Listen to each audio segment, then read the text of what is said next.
सभी दिव्यात्माओं को मेरा नमस्कार। शरीर हमारे लिए एक मंदिर है।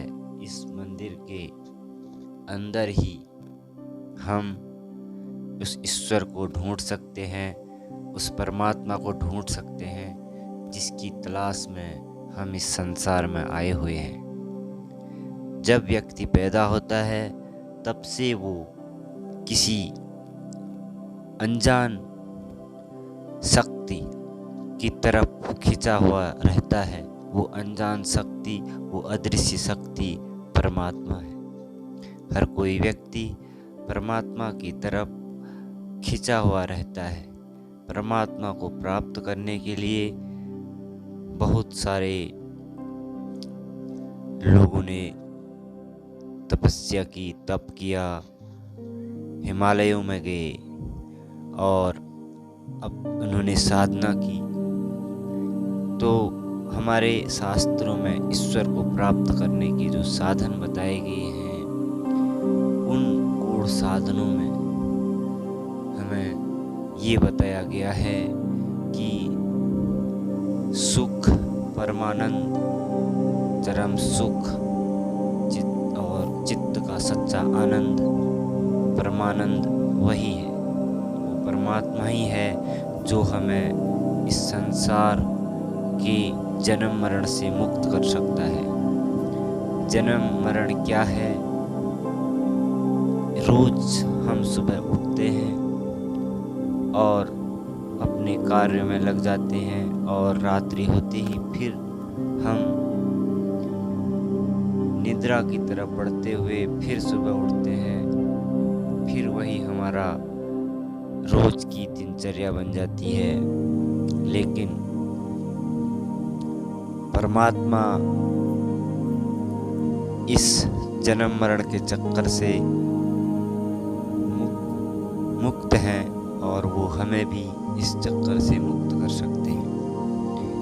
अगर हमें अपना उद्धार करना है, अपने आप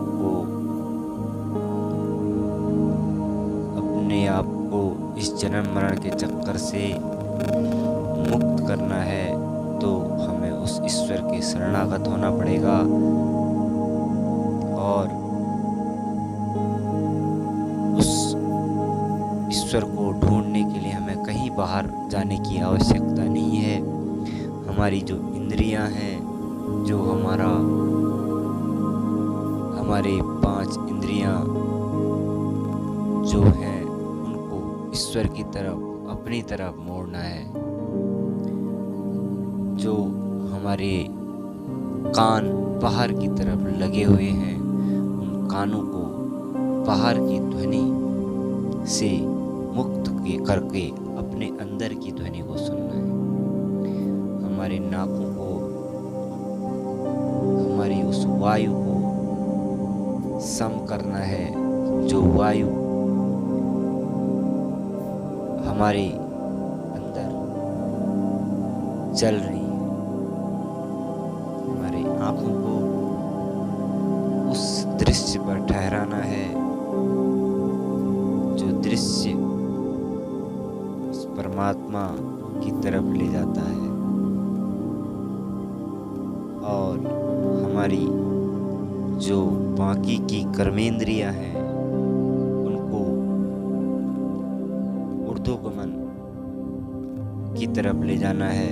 अधोगमन को छोड़कर कर्मेंद्रियों ऊपर की तरफ, अपने चक्रों की तरफ ले जाकर साधना है। तो हम उस परम योग के द्वारा उस परमात्मा को जान सकते हैं, उस जन्म मरण के चक्कर से मुक्त हो सकते हैं, उस चरम सुख को प्राप्त कर सकते हैं, जिसके बारे में हमारे शास्त्र हमें बार बार यही कहते हैं कि बिना ईश्वर के कोई उद्धार